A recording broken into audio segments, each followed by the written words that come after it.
Mundo.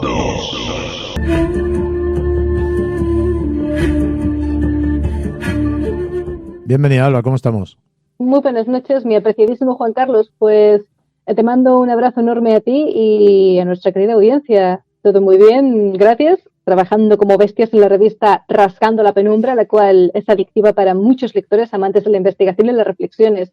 Puede encontrarse en Amazon, recordamos. Y también estoy con muchas ganas de que tratemos juntos el tema de hoy porque es una de las bases de nuestra sociedad, es parte de nuestra humanidad, es cosas de nuestra esencia, podríamos decirlo, ¿no? Y luego hay que tener en cuenta que mucho de lo que vamos a hablar seguramente tenga que ver con la vida actual, y eso que han pasado un par de milenios. Nos vamos a ir, si te parece, a Verona, actual Verona, a Italia, en el año 87 antes de Cristo. Vamos a hablar de un personaje de aquella época que frecuentaba el círculo de los nuevos poetas, deudores de la poesía alejandrina, cuyo poético principal tenía este buen señor era el amor, pero vamos a verlo desde el punto de vista que lo veía él y lo vamos a interpretar desde la forma de pensar que tenemos actualmente, Alba. Me parece perfecto. La verdad es que hacía siglos que no oí hablar de este personajillo, Cayo Valerio Catulo, muy conocido por sus estrofas Odi et Amo. Él, para poner un poco en contexto a nuestra audiencia, se enamoró de una bellísima mujer que estaba casada con alguien importante, pero que, pese a eso, desplegó sus encantos con Catulo y después ella le fue infiel también. Esto dejó a Catulo destrozado, de ahí el Odi et Amo. Él escribió: odio y amo, ¿cómo es posible? Preguntarás acaso. No lo sé, pero siento que me ocurre y me atormenta. Ya ahí... Perdón. Sí, te iba a decir que las relaciones tormentosas de pareja han existido siempre a lo largo y ancho de la historia. No es una cosa nueva, que parece que tenemos ahora muy actual, que sale por todos los medios de comunicación. En la antigüedad también existía, y quizás en más profundidad que lo que estamos viviendo hoy en día. Tú ya sabes por dónde van los tiros. Y así es. Antes podríamos decir que se vivía todo, se sentía con un aire más genuino, quizá, más auténtico, más puro. No había tanto revés con la infoxicación, que a veces no son datos, a veces es propaganda, y me voy a mantener aquí por no cruzar la línea roja. Pero bueno, como comentabas antes, Juan Carlos, efectivamente el amor tóxico, las relaciones tóxicas, que también pueden ser entre familiares, es algo tan viejo como respirar. Vemos la relación entre Catulo y su amante, aquí apodada Lesbia, que no es nada estable. Para el autor, él, la ama desmesuradamente y ya considera que Catulo es un capricho más. Así que vemos traiciones, locuras, traiciones que considera el propio Catulo. Y ahí reside la fuerza del deseo. Alguna vez podemos preguntarnos, ¿conocemos a alguien o nosotros mismos nos hemos enamorado hasta caer exhaustos? Pero es que, tal y como imaginamos, una relación tóxica es turbulenta. Es caótica. Y hay separaciones, hay enfados, hay desvelos, dolor. Después se vuelve con intensidad, con más hambre de amor. Hay gente que acaba hartándose y desaparece, se despide de la persona. Incluso hoy en día se conoce como los casi algo, ¿no? Es como una relación que está en el aire, que se idealiza, que es platónica, pero que no termina de consolidarse, y a lo mejor hay terceras personas de por medio que son pareja oficial y el otro pues está al margen y con fantasear suficiente, pero sigue siendo algo tóxico, un engaño al fin y al cabo, que repercute en la vida de los demás, en la vida de uno mismo. Y bueno, podríamos considerarlo incluso falta de madurez, falta de tener los pies en la tierra. Es maravilloso soñar, pero siendo conscientes de que los sueños son, ya que hablamos desde la literatura. Hablamos también aquí de un gorrioncillo que aparece en uno de los versos de Catulo, un gorrioncillo en teoría es de Lesbia. Catulo le dedica composiciones en esa etapa inicial de su relación. ¿Qué representaría el gorrión aquí? Bueno, hay estudios que determinan que los símbolos aquí expuestos dan indicios de solo una cosa, pero bueno, lo vamos a tratar hoy en día precisamente desde el enfoque alternativo, poner sobre la mesa perspectivas diferentes. El gorrión representaría, a bote Sí, a bote pronto, dos cosas. La impotencia, por ejemplo, vemos en varios poemas la impotencia porque la juventud se va. Eso de decir, aprovecha que eres joven, lo que no hagas ahora no lo harás después, aprovecha antes de que te cases, pensamientos que se tenían antaño y que a día de hoy pues continúan vigentes. La impotencia de un amor desequilibrado, de nuevo ahí las relaciones turbulentas. O puede representar la ilusión, porque también puede verse como que culpa a Lesbia de jugar con el corazón de Catulo, la juventud que se escapa. Pues, bueno, no pretendo destripar años de estudios. Catulo ahonda en sus propios sentimientos en todos y cada uno de los poemas. Es como el emplear también la imagen de los ojos. En diferentes partes del corpus vemos poemas en los que explica que la quiere más que a sus ojos, mientras que en este caso, bueno, el poeta la aplica para ejemplificar el cariño que sentía Lesbia por su pájaro, y ese amor es tan fuerte que incluso en otro poema le pide que olvide los rumores de los demás y disfrute del amor que comparten. Aquí podemos pensar, hace falta valor para amar. A veces el amor es suficiente. Y eso que aquí no había amor por parte de Lesbia. Catulo la ensalza, es cierto. Hay otro poema en el que invita a un amigo a comer y dice que de paso le regalará un perfume que usa su amada. Nuevas interpretaciones aseguran que todo es un pretexto para presumir de la fragancia de Lesbia. La considera una fragancia digna de Venus, de ahí el amor sexual, por eso se dice enfermedad venérea. Los cupidos, algo más romántico, le atribuye esencia divina. Ella es bella, refinada, elegante, extraordinaria, divina. Tan pronto la ensalza como que la despedaza en sus versos. Una relación tóxica. En el poema 8, además, Catulo le espeta: ¿quién va a estar junto a ti? ¿Quién te verá bonita? Ahora, ¿a quién vas a amar? Y a su vez se dice a sí mismo que no sienta nada, que deje de sentir. Esto es un poco...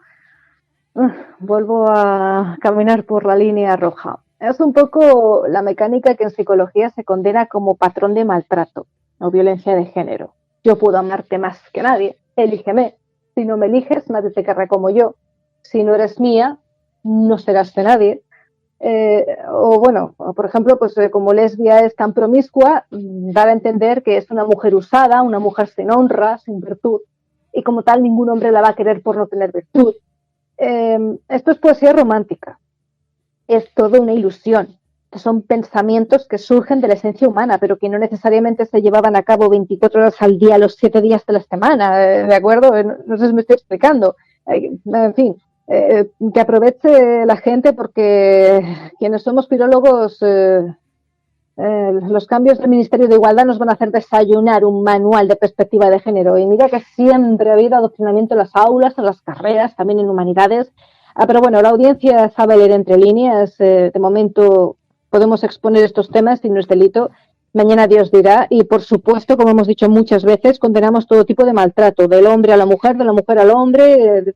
O sea, no sé si indistinto, todo. Maltrato, cero. Pero nos estamos ciñendo a Catulo y a la sociedad actual y las perspectivas que hay hoy en día. Te iba a comentar una cosa sobre los gorriones, que habla, me parece que es en dos poemas.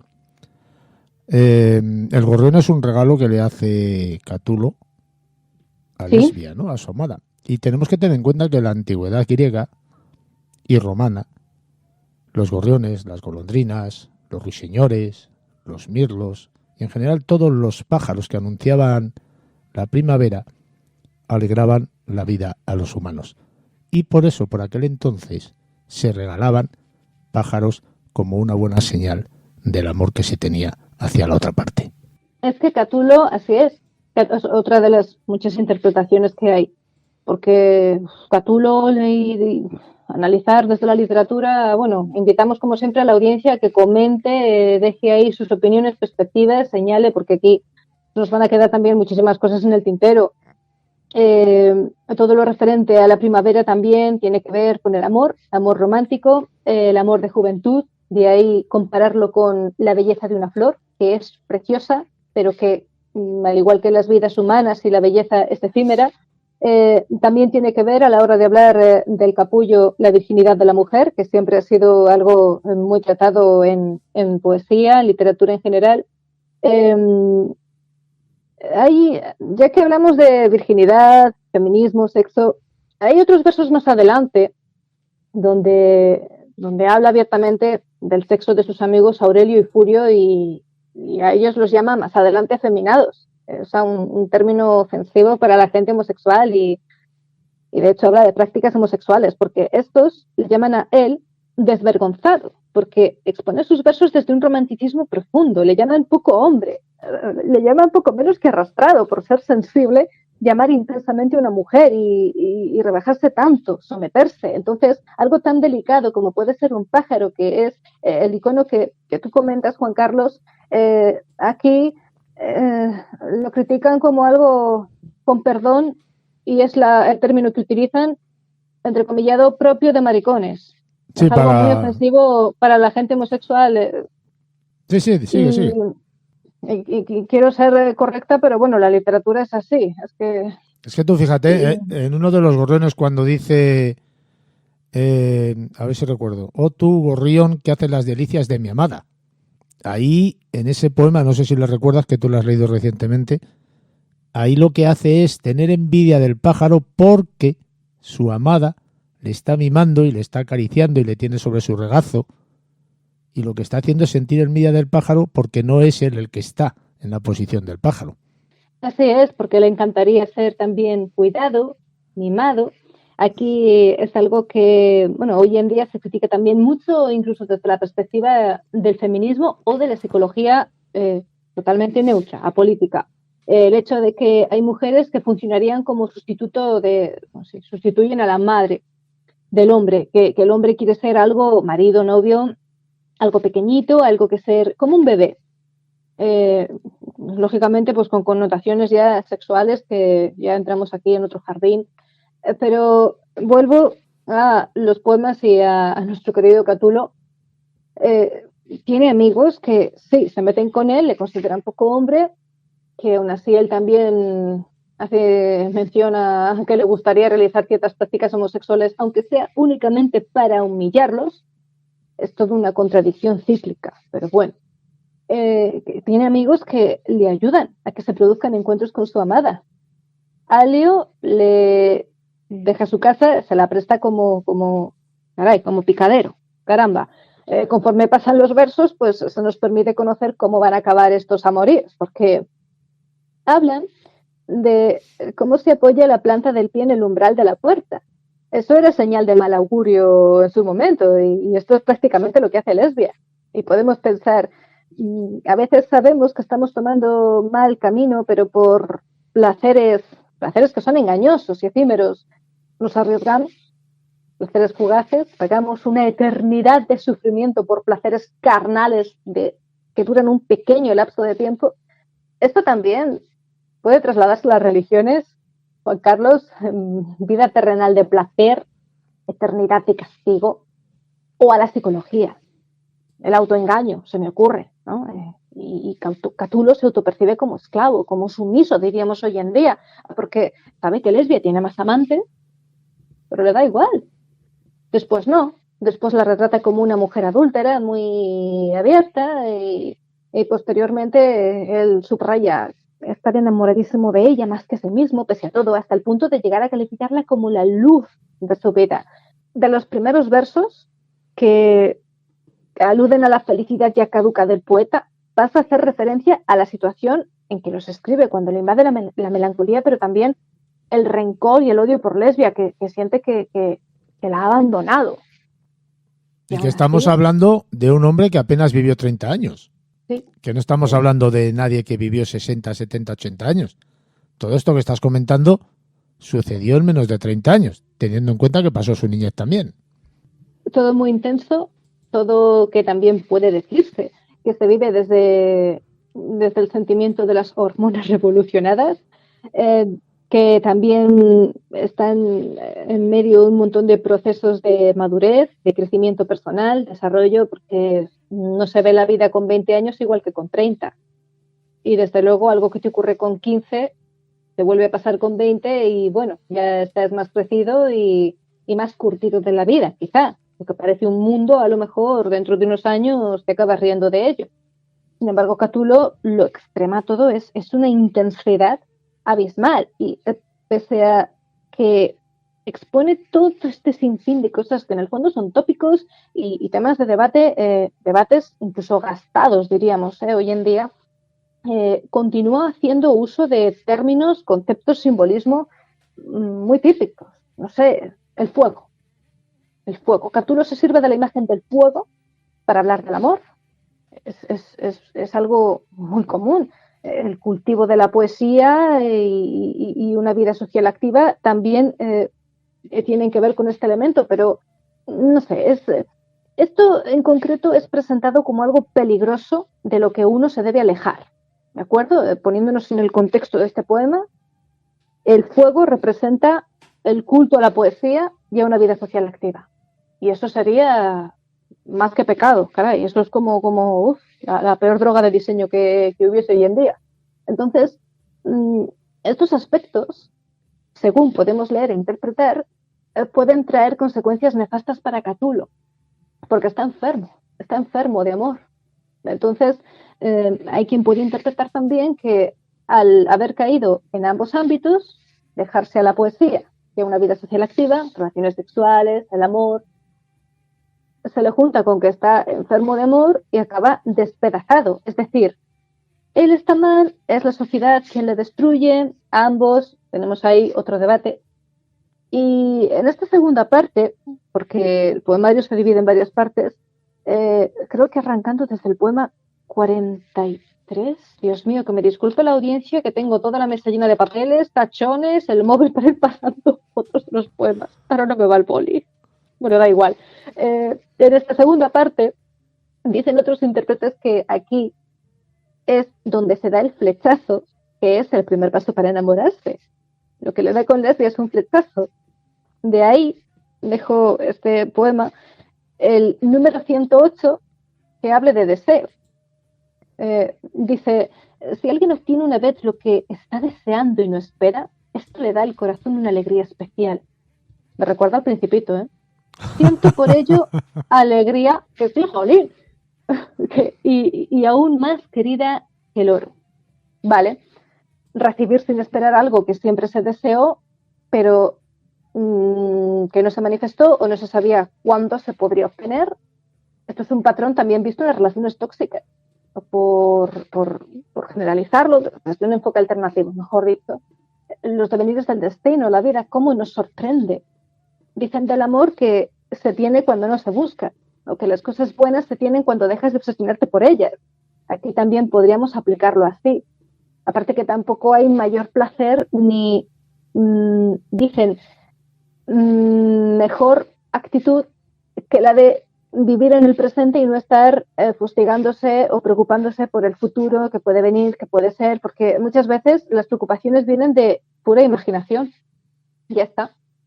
Pero me parece muy interesante la relación que estás haciendo entre este libro, pequeño libro, porque no sé si tiene 50, 60 páginas, ahora no recuerdo, pequeñito libro, y la relación con la vida y la evolución personal de Catulo, que yo personalmente no lo había imaginado de ese modo, pero ahora según lo estás mencionando me parece una acertada relación la que has hecho.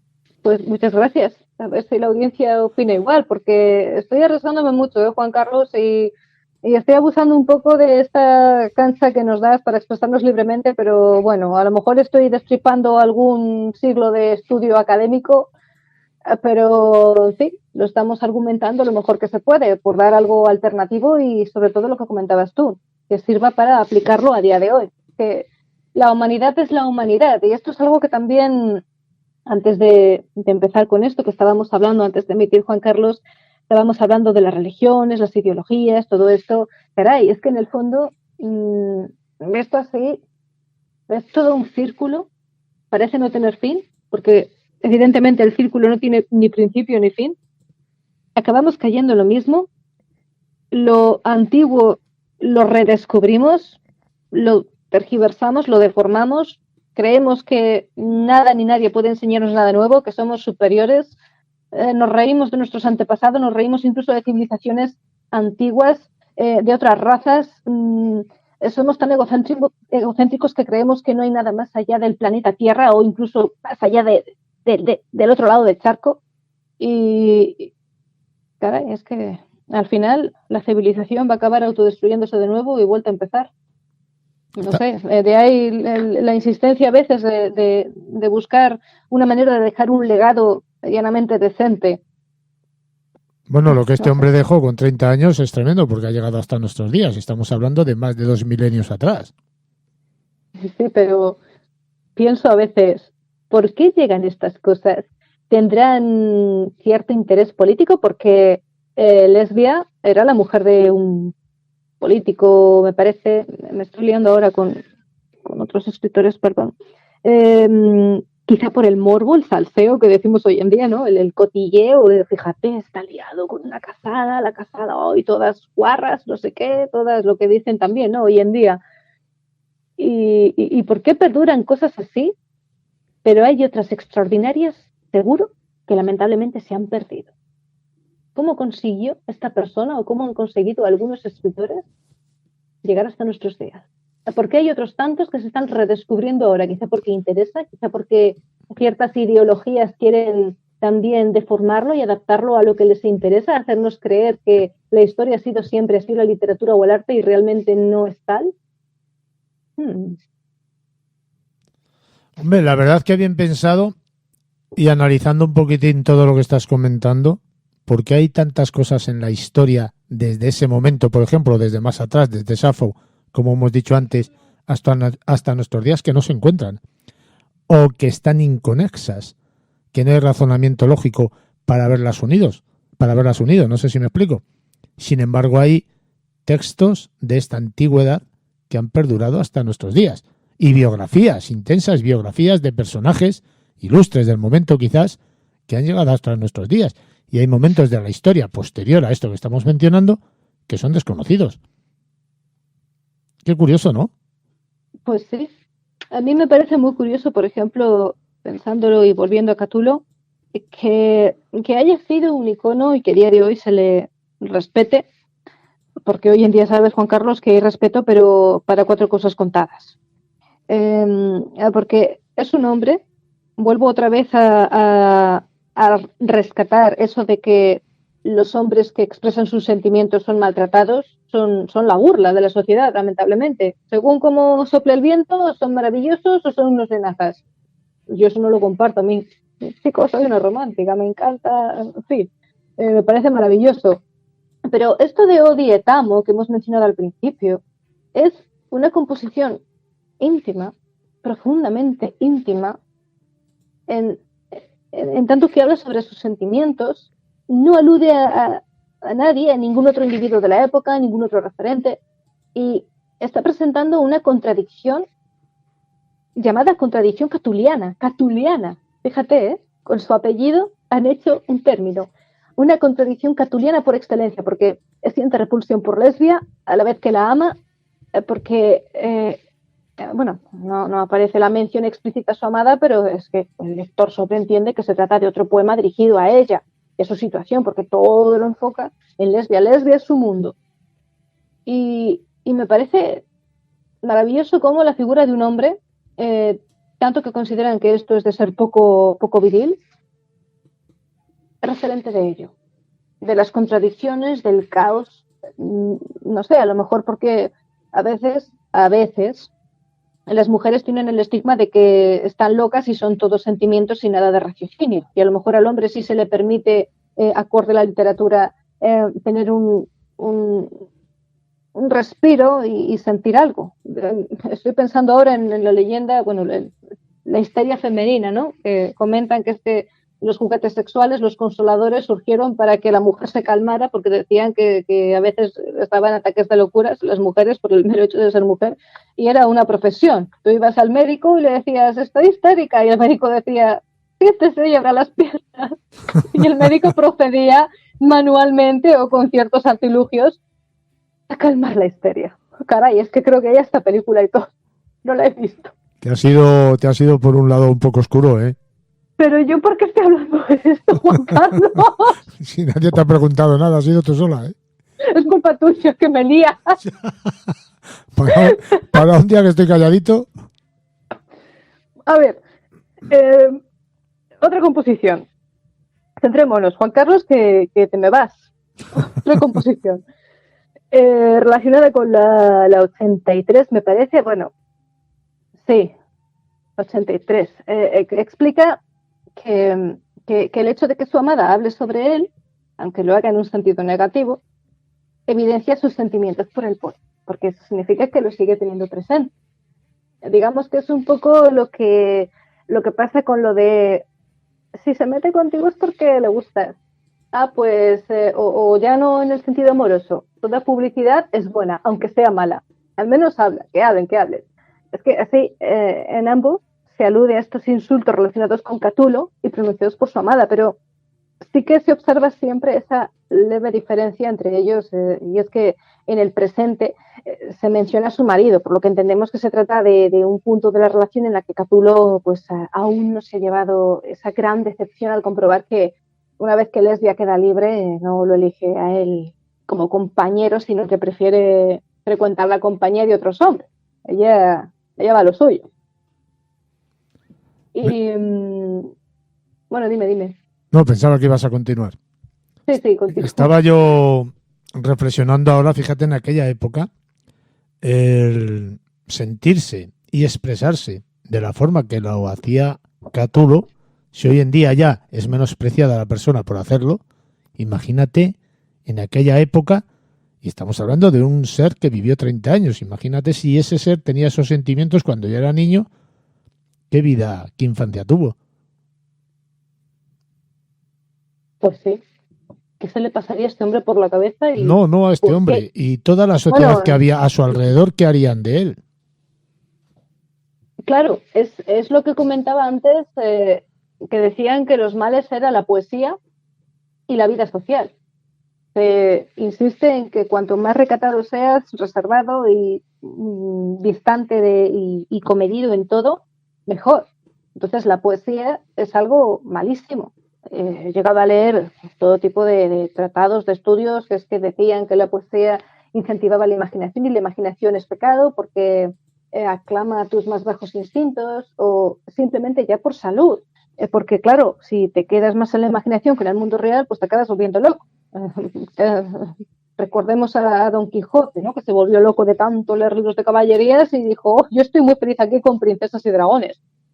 La verdad es Bueno, que a lo es para mejor, entenderle, ¿eh? Yo le entiendo. a lo mejor vive una realidad alternativa que le sacase de esa vida que tenía más mundana.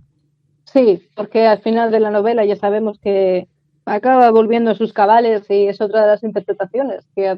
Y sin embargo, Sancho Panza cae en lo de Don Quijote y acaba creyéndose la realidad paralela. Son dos personajes redondos que se llama así en literatura redondos, para quien no lo sepa, que acaban evolucionando. Un personaje plano es como Blancanieves. Sigue siendo la misma desde que empieza hasta que acaba el cuento. Don Quijote no. Este montón de reflexiones son las que a día de hoy continúan debatiéndose. Por eso decían aquí que la poesía era mala, al igual que también dicen en algunos países a día de hoy, en la actualidad, que la mujer no debería de leer, pero nada, ni de información, ni novelas, ni nada, porque la corrompe. Porque la mujer, dicen en esos países, pues que no tiene por qué pensar tanto, no tiene por qué saber tanto, porque no sabe qué hacer con tanta información y el no saber qué hacer pues acaba deteriorándose y es malo para la sociedad y para todo. Bueno, Catulo habla también de mentiras, mentiras que se olvidan porque son eso, son mentiras que son crueles, porque la ausencia de la verdad hace daño y en el futuro se paga. Ya que hablamos de estas cosas que comentas, Juan Carlos, pues ahí la tiro también. Catulo habla del desengaño también. El poeta pasa a lo largo de su vida por una época de dudas, de lucha entre lo que le dice su corazón, lo que le dicta la razón. Son muchas las ocasiones en que Lesbia sustituye su amor por el de otro hombre y eso duele, esa lucha entre mente y corazón, deseo, raciocinio, y se intenta autoconvencer para no amar. Se vuelve muy derrotista incluso. Dice, deja a sí mismo, deja, no pretendas ganarte el cariño de nadie, no intentes encontrar a alguien que pueda serte fiel. Las buenas acciones son un estorbo. Catulo, además, es que, para quien no lo conozca, no tiene pelos en la lengua. Hay versos que me callo y no trato, tal vez como debiese, porque es bastante ordinario. Y en el fondo la vida humana es así, es ordinaria, es común, es primitiva. Nuestra esencia, nuestros impulsos, que ha movido el mundo, pues las emociones intensas. Y es algo de lo que también habla Catulo, de la posesión de todo esto. Que si uno le ha robado a su amada, que si su amada está con su propio hermano, es decir, relaciones incestuosas. Es que ahí le llama lesbios a su hermano. Insiste también en el tema de la virginidad. Leemos: yo nada diría de tus vergonzosas costumbres si salpicaras sin más a tu pandilla ruin, pero me causa dolor que tus babas inmundas mearan sobre los labios virgíneos de una mujer virginal. A ver, es evidente que si los labios son vírgenes, me da igual los de arriba que los de abajo, la mujer es virgen. Según el contexto de la época, incluso, es que no hace falta remarcar tanto la palabra virginidad, pero a pesar de repetir, se subraya la virtud femenina. O sea, no hay mejor mujer que la que permanece virgen. Según palabras de Catulo y el contexto social de la época, no quedarás sin castigo. Sabrán conocerte los siglos e incluso vieja, la fama siempre quien eres dirás. Es que el sexo mueve tanto que incluso Agelio, su otro conocido, le remarca que está muy delgado. ¿Por qué? Porque cuenta, siempre tiene ocasión, y en su casa pues se practica mucho las relaciones y hay muchas jovencitas. Que aquí recordamos su rival amoroso Helio, en el que vemos el tema de la fidelidad tanto referida al amor como a la amistad. Y bueno, yo creo que no se me queda nada en el tintero, no quiero alargar mucho esta entrevista.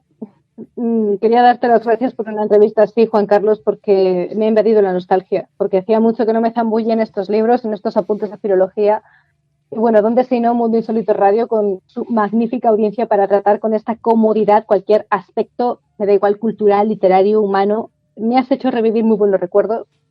La carrera fue durísima, pero hay conocimientos que te llevas que a la larga te agradece haberse sacrificado así. Y es doblemente valioso poder compartirlos con personas que te entienden y que puedan aportar más y enseñarte para continuar aprendiendo, ampliando expectativas. Ojalá con esta entrevista mano a mano más gente se interese por la cultura, por las letras, por las humanidades, sin despreciar los demás estudios, las ciencias, las matemáticas, etcétera. Que la gente se reconcilie con esta parte del ser humano de nuestra civilización, porque es bellísima. Mundo Viperino, Alba. Mundo Viperino es un espacio en el que practicamos filología y periodismo libres, porque esto que acabo de decir se siente con el corazón, con el alma, y por ello intentamos mantener vivos nuestros derechos a la expresión, a la prensa, a la investigación, a la cátedra. Difícil con la censura que hay hoy en día, pero cada vez más enamorados de nuestro trabajo y de medios como este, del que siempre se aprende. Tiene una revista física, yo lo he comentado al principio, en formato papel, llamada Rasgando la Penumbra, y puede encontrarse en Amazon junto con todas mis demás publicaciones y colaboraciones. En ellas se tratan temas de denuncia social y geopolítica principalmente, pero también hay entrevistas, análisis censurados en el ámbito digital y cositas que hacen pensar. Así que recomendamos, por último, entrar a nuestro canal de YouTube Mundo Viperino y hacer clic en la etiqueta listas, dirigirse a la que dice Mundo Insólito Radio y disfrutar de muchos más programas.